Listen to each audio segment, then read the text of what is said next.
භාෂාව සමග තවත් විශේෂ වූ පාඩමක් ගැන අපි කතා කරන්නයි හදන්නේ. අපි බලමු ඒ මොකක්ද කියලා. ජපන් භාෂාව සම්බන්ධයෙන් අද දවසේ වෙනස් පාඩමක් ගැන කතා කිරීමක් තමයි අද කරන්න ලෑස්ති වෙන්නේ. එහෙනම් අද දවසේ මන්ජුලා සෙන්සෙයි no kurasue yokoso kite kurete arigatou gozaimasu kyou mo tanoshiku nihongo o benkyou shimashou yoku kite kudasai memoshitai hito wa memoshite mo kamaimasen yoku kiki nagara nihongo o rikai dekiru you ni ganbatte kudasai. Ja hajimemashou. එහෙමනම් දැන් අපි පාඩමට යමු. වදයිවා කොරේවා සුකුවේ දෙස්. මේක නේසයකි කියන පාඩම තමයි අද දවසේ අපි කතා කරන්නේ. එතකොට කොරේ සොරේ අරේ කියලා අපි ද්‍රව්‍ය වලට භාවිතා කරනවා. කොරේ කියලා කියන්නේ මේක. සොරේ කියලා කියන්නේ ඒක නැත්තම් ඕක. අරේ කියලා කියන්නේ අපි කතා කරන දෙපාර්ශවයටම ඈතින් තියෙන යම් දෙයක්. ඒකට අපි අරේ කියලා ජපන් වලින් කියනවා සිංහල අර්ථය අරක. අපි ද්‍රව්‍ය ගැන තමයි අද පාඩමේ කතා කරන්නේ. සංවාද කොටසක් අපි යන්නේ ප්‍රශ්න කිරීම වෙනවා. ඒවට පිළිතුරු ලබා ගන්න ගමන් වාක්‍යයෙන් වාක්‍යයට ජපන් වාක්‍ය අසන ගමන් සිංහල අර්ථයත් තේරුම් අරගෙන ජපන් භාෂාව අපි ඉගෙන ගැනීම කරගෙන යමු. එහෙනම් තනොෂිකු බෙන්කියෝ හජිමමෂෝ ජා යොකු කීතේ කොදසයි. එහෙමනම් හොඳින් අහගෙන ඉන්න. කොරේවා සුකුවේ දෙස්. මේක මේසේකි. සොරේවා ඉසු දෙස්. ඕක පුටුවකි. අරේවා දෙන්කි දෙස්. අරක විදුලි ලාම්පුවකි. කොරේවා නන්දෙස්කා. මේක මොකක්ද? සොරේවා හොන්දෙස්. ඕක පොතක්. සොරේවා නන්දෙස්කා. ඕක මොකක්ද? කොරේවා එම්පිත්සු දෙස්.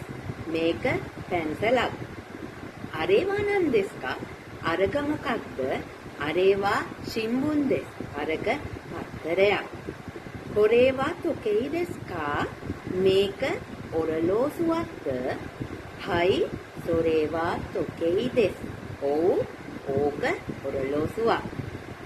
කොරේමෝ තොකෙයි දෙස්කා. මේකත් ඔරලෝසුවක්ද?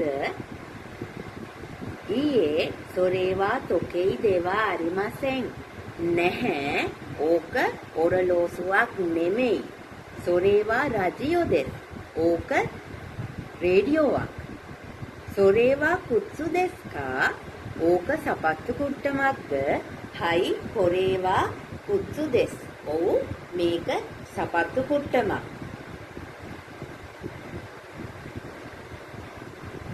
සුගිනෝ කයිවමෝ කීතේ විමාෂෝ සුකි සොරේමෝ කුත්සු දෙස්කා.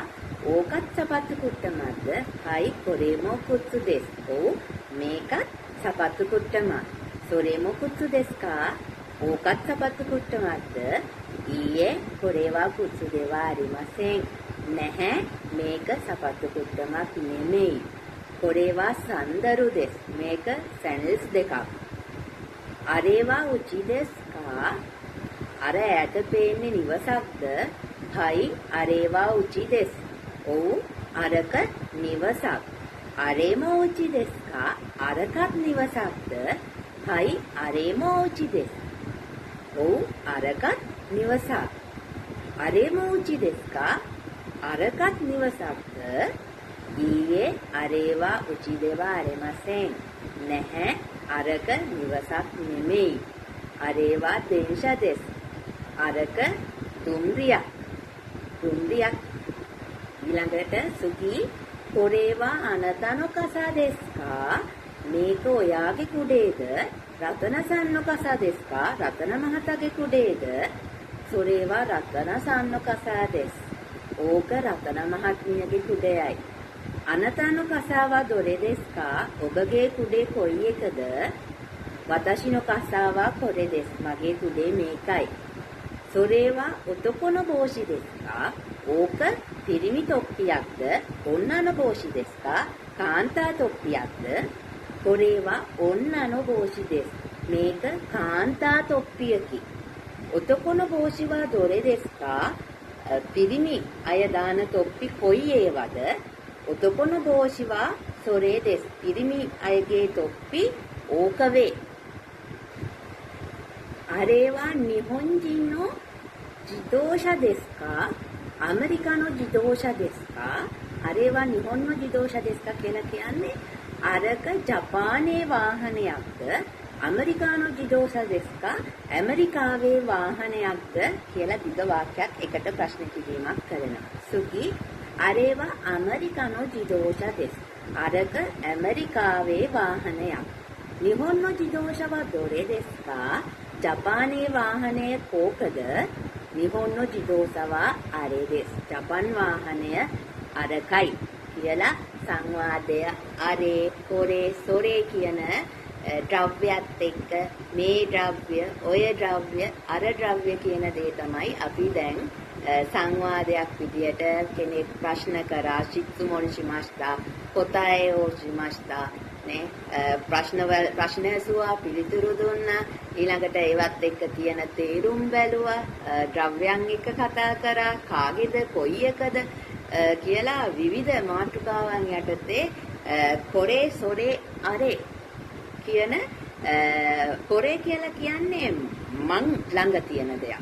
Taman ළඟ තියෙන දෙයට අපි කොරේ කියලා කියනවා. සොරේ කියලා කියන්නේ Taman එක්ක කතා කරන අනිත් පාර්ශවයේ කෙනාගේ පැත්තේ තියෙන දේ අපි ඒක ඕක කියන සිංහල අර්ථයෙන් සොරේ කියලා කතා කරනවා. වා කියන්නේ නිපාතය. කොරේවා සොරේවා අරේවා කියලා කතා කරන්නේ වා කියන්නේ නිපාතය. ඊළඟට අරේ කියලා කියන්නේ මම සහ කතා කරන අනිත් මගේ පාර්ශවයේ කෙනා අපි දෙන්නටම දෙපාර්ශවයටම ඈතින් තියෙන දෙයකට අරක කියන සිංහල අර්ථයට ජපන් වලින් අරේවා කියලා වා කියන්නේ එතනක් නිපාතය. අරේ තමයි ද්‍රව්‍ය අපි දෙන්නනකොට සටහන් කිරීම කරන්නේ අරේවා නන්දෙස්කා කොරේවා නන්දෙස්කා සොරේවා නන්දෙස්කා අරක මොකද්ද ඕක මොකද්ද මේක මොකද්ද කියලා අපි අහනවානේ. අන්න ඔය කියන පාඩම තමයි අපි සම්බන්ධ උනේ. එතකොට කොරේ කියලා පුතේ අපි ඇහුවොත් ඒකට පිළිතුරු ලබා දෙන්නේ සොරේවා කියලා. සොරේවා කියලා ඒ ද්‍රව්‍යයේ නම දාලා දෙස් එකෙන් අවසන් කරන්න පුළුවන්. ඊළඟට සොරේ කියලා දාලා ප්‍රශ්න කිරීමක් කරොත් සොරේවා නන්දෙස්කා කියලා ඇහුවොත් අපිට කියන්න පුළුවන් සොරේ කියන එකට කොරේවා නෝතෝ දෙස්. කොරේවා නෝතෝ දෙස්. මේක පොතක්. උත්තර දෙනකොට මේක කියලා ඕක මොකක්ද මේක පොතක්. ඊළඟට ඈත තියෙන දෙයක් පෙන්නලා අහනවා. අරේවා නන්දෙස්කා අරේවා නන්දෙස්කා අරක මොකක්ද ඈත තියෙන කුචි කන්ද දිහා පෙන්නලා මම අහනවා අරේවා නන්දෙස්කා කියලා. එතකොට පිළිතුරු දීම අපි කරන්නේ අරක කියන වචනයම දාලා අරේවා ෆුජි සන්දෙස්. අරේවා ෆුජි සන්දෙස්. අරක ෆුජි කන්දයි. අරක ෆුජි කන්දයි. ඔය විදිහට අරේ සොරේ කොරේ කියන පාඩමත් එක්ක තමයි අපි සංවාදයේ යෙදුනේ. නාමපද කතා කරා සිංහල අර්ථය බැලුවා. දිග සංවාදයක අපි යෙදුනේ. ඉතින් පාඩම කොරේ සොරේ අරේ කියන දේත් එක්ක කෙනෙක් එක්ක සංවාදයක යෙදෙන්නේ කොහොමද කියලා ඔයගලන්ට දැන් තේරෙන්නේ නැති බොහොම වැදගත් කරුණු කීපයක් තමයි ජපන් භාෂාවේ කියලා දුන්නේ. ඉතින් ෆුජිසන් පැත්තටත් ඔන්න එක්කන් ගියා. අරේවා නන්දෙස්කා අරේවා ෆුජිසන් දෙස්. ඉතින් නිහොන් ජපානයේ අපි නිහොන් කියලා කියනවා. ජපන් යන්න නම් නේද? කොරේ සොරේ අරේ කියන දේවල් ද්‍රව්‍ය ගැන කතා කරන්න විශේෂම අවශ්‍ය කරන පාඩමක්. ඉතින් ඒහා සම්බන්ධ ද්‍රව්‍යයන්ගේ නම් පාඩම් කරගන්න. එතකොට ඒ ද්‍රව්‍යයන් කොරේ සොරේ Taman ළඟ තව කෙනෙක් ළඟ ඈතින් දෙයක් තියෙන දෙයක් කොහොමද අපි ආමන්ත්‍රණය කරන්නේ කියන වචන ටික පාඩම් කරගන්න. එතකොට ජපන් භාෂාව කොහොමද ජපන් ජාතිකයන් එක්ක සංවාදයේ යෙදෙන්නේ කියලා ඔයගලන්ට පුරුදු පුහුණු වෙන්න පුළුවන්. ඉතින් අද දවසේ මංජුලා සෙන්සේගේ ජපන් පන්තියට ආපු ඔයාලා හැමෝටම සුබ දවසක් වෙන්න ඕනේ. වතචිනෝ නිහොන්නෝ කුරසුවේ සංකෂිතා මිනාසන්නි දෝම ආරිගතෝ ගොසයිමස්. යොකු කීතේ කුරෙතේ ආරිගතෝ ගොසයිමස්තා. රෙන්ෂු ශිතේ කුදාසයි. යොකු කීතේ කුදාසයි. මෙමෝ ශිතයි හිතෝවා メモして、自分の日本語の能力をだんだん上手になるように頑張ってください。じゃあまた会いましょう。マンジュラ先生、さようなら。ください。